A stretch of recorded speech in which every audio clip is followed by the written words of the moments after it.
Hi Spartan. So to get started, we are going to learn how to find everything in Photoshop. Now, keep in mind, this activity is about exploring the space so that later in lessons, when I talk about a tool or a menu, you can find those things easier. So right now, very low pressure, just find what I'm talking about, okay? We're gonna learn how to find our stuff. To begin, make sure that you open an image in Photoshop. So you could do that by going to File, Open, and go to the P drive, like what I referenced in the first lesson. That's a great way to see if you understood how to find images. Or just grab an image from the internet and we could begin. Okay, so once you have an image open, here are the things I want you to be able to find. The first one are drop-down menus. Drop-down menus are like kind of the main area where we can open up a menu full of ideas and options and things that we can work on. So in this case, we have File, Edit, Image, Layer. I will refer to these four often. We will work with the Select area whenever we make selections. Filters when we get into more artistic stuff. We could get our VSCO on. And we'll play with some 3D. And it's very important that you know where the window drop-down menu is. So while we're here, let's go ahead and drag out the workspace we want to use for our class, which is going to be photography. So drop down to Workspace and choose photography. That way on the right side, the panels, these are panels, are going to be the ones that we use more for photography. Speaking of which panels we'll be using, go back to that window, and if there's a panel over here on the right side that isn't there, this is where we would go and get it. So we go to Window, and what I want to make sure is out today is History. And so there we go, it appears. There's one more that I'm going to teach you about today, and that's going to be the Navigator palette. Okay, so on the left side of our screen, this is going to be your toolbox. Now, if you wanted to, let's say you're left-handed, you can actually move your toolbox over to the right side if that works for you. But I like my toolbox over here, so I'm going to leave my toolbox where it is.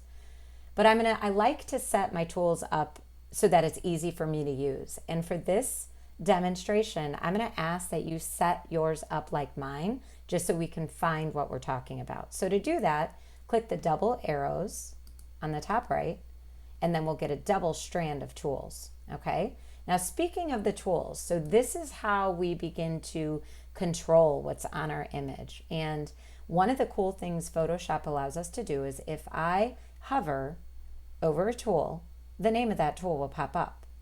But I want you to notice something else. Look at the bottom right of the tools, and there's these little carrots, these little arrows pointing down. Well, if you right click on them, what that means is that there's more. Whenever you see a little dot like that, it just means that there's more to it.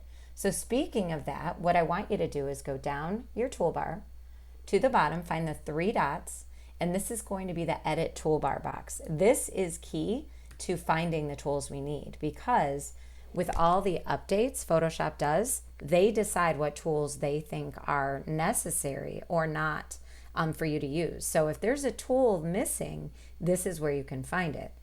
You can edit your toolbar and make it look any way that you want. Now, the first time you open it, you're going to see Photoshop decide. What I want you to do right now is on the right side of your screen, for now, let's just click Restore Defaults.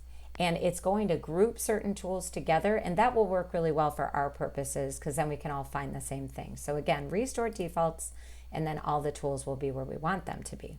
Then press Done. Okay, so far, all we've done is find drop-down menus. We found that our panels are over on the right side, and if there's a panel missing that we need, we'd go to the drop-down menu window to bring those palettes out, those panels out. So again, I wanted History, and I wanted the Navigator palette. Our toolbox, we have it a double side toolbox, and if I hover, the name of it will pop up, and then if I right click on anything with a caret, more tools are revealed. Those are your hidden tools, okay? I want you to notice something now. If I click on a tool, let's say I click on the rectangular marquee tool, this bar underneath the drop-down menus, that's called the tool options bar, and that bar changes with every tool I click on. So for example, let's go ahead and find the paintbrush tool. I'm going to click on the brush tool, And let's look at some of the options for my brush tool. I could drop this down. I could change the size of the brush I'm using, and I could change the hardness of the brush. So why don't we go see what that does? So I have a brush. I made it as big as I want it. If I put my brush on the screen, a circle indicates how big it is, and I can go ahead and I can try and paint. So, oh, right now it's just painting black. Now, why is it painting black? Well, because in my toolbox, here's the color that I'm painting with, whatever is in the foreground color. So if I want to change that, I click it, and a color picker pops up. So this is one of many ways to change color that you're working with. So you can slide to get the color family, like if I want to deal with blues, and then I can go and get lighter blue or darker blue, whatever I want. When I like what I have, press OK, and then I can paint. Now you might be saying, why are you covering your picture? Good question. Why don't we undo that? So now we're going to use that history palette. This is how we undo. The history palette records everything we've done so far. So if I want to undo it, I click on the word above the last thing I did. So I'm just going to go back to when I opened my tool, okay? Another way to undo could be simple, edit, undo, okay?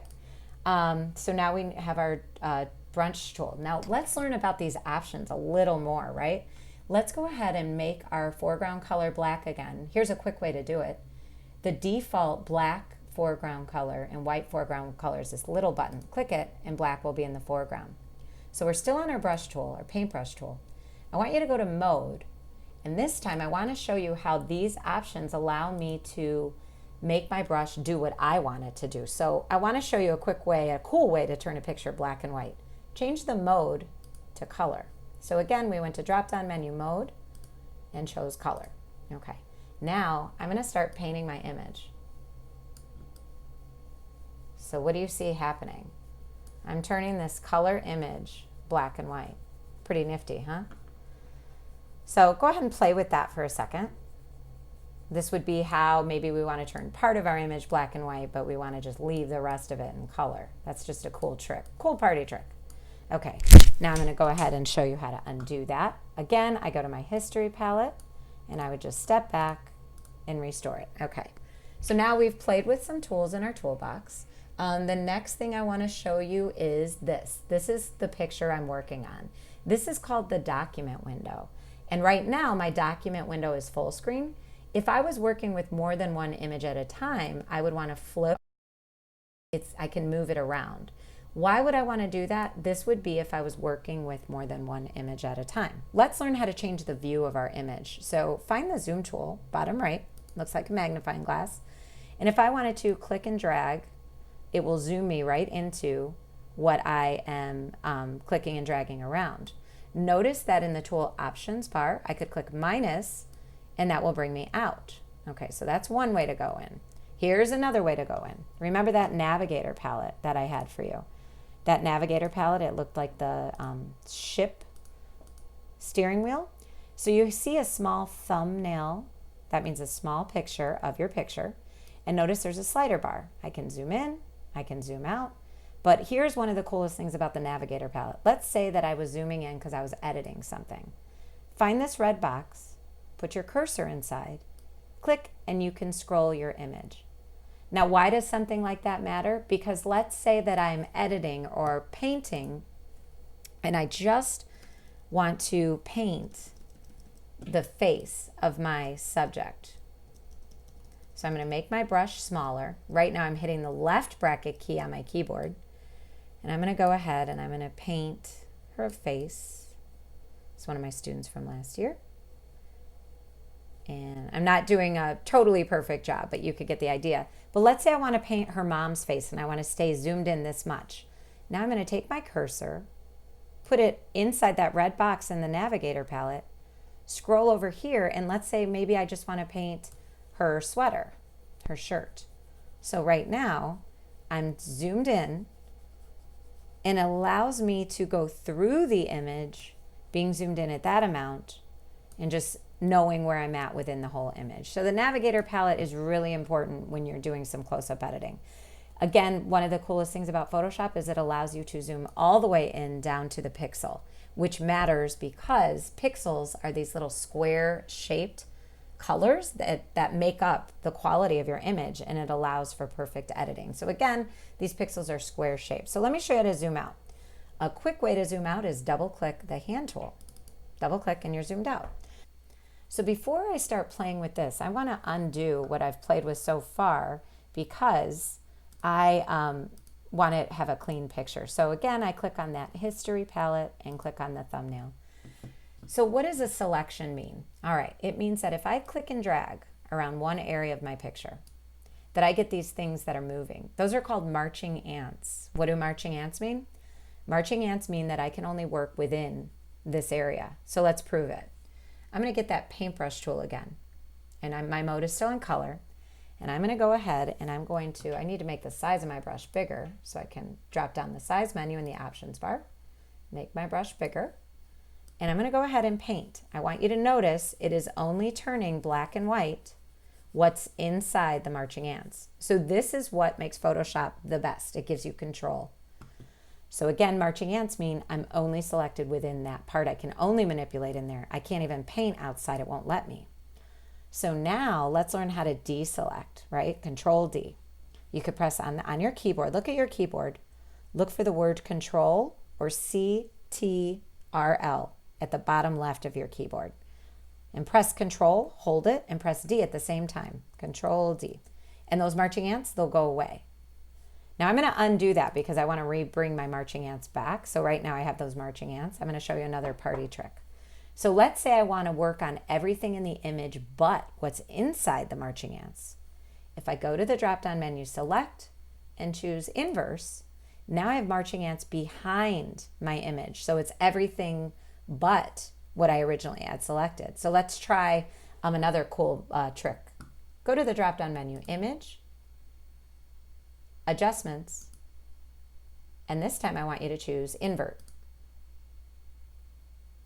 Now what that did, I know it's pretty cool. It took this positive picture I have and turned it into a color negative image, which looks pretty cool, right? So these are just, you don't have to know how to do these things, but you do have to know how to find your selection tools and how to deselect and undo. So we're gonna try one more thing, and I'm going to make my marching ants go away, Control D.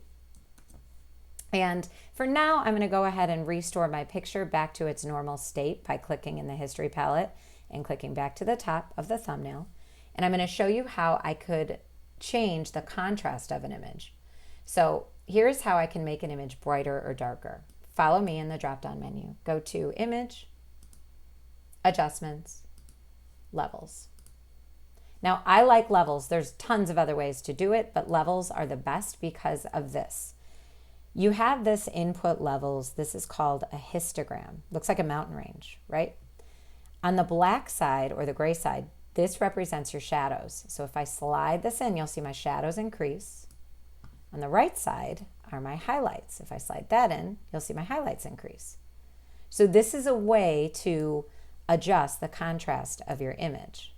The middle one, these are gamma, which are your middle tones. I usually never touch these because the gamma is set normal correct, so we're just going to leave that alone. But again, this is another way to change the contrast of your image, okay? And for now, we're going to call that complete for finding our workspace. So quick review, we have our drop-down menus. We have our toolbox here. If we're missing a tool that is not out on our toolbox, it may be hidden by right-clicking on a caret or triangle bottom right. You'll find the different hidden tools. Remember, if you hover on top of a tool, the name of that tool will pop up. And on the right side of our screen are our panels. And if we're missing a panel that we need, like today we worked with the history palette and we worked with the navigator palette, if we're missing a tool we need, we'd go to the drop-down menu window to find that tool. You are now ready to check your assessment of understanding the essentials. Please click the link on the anchor chart.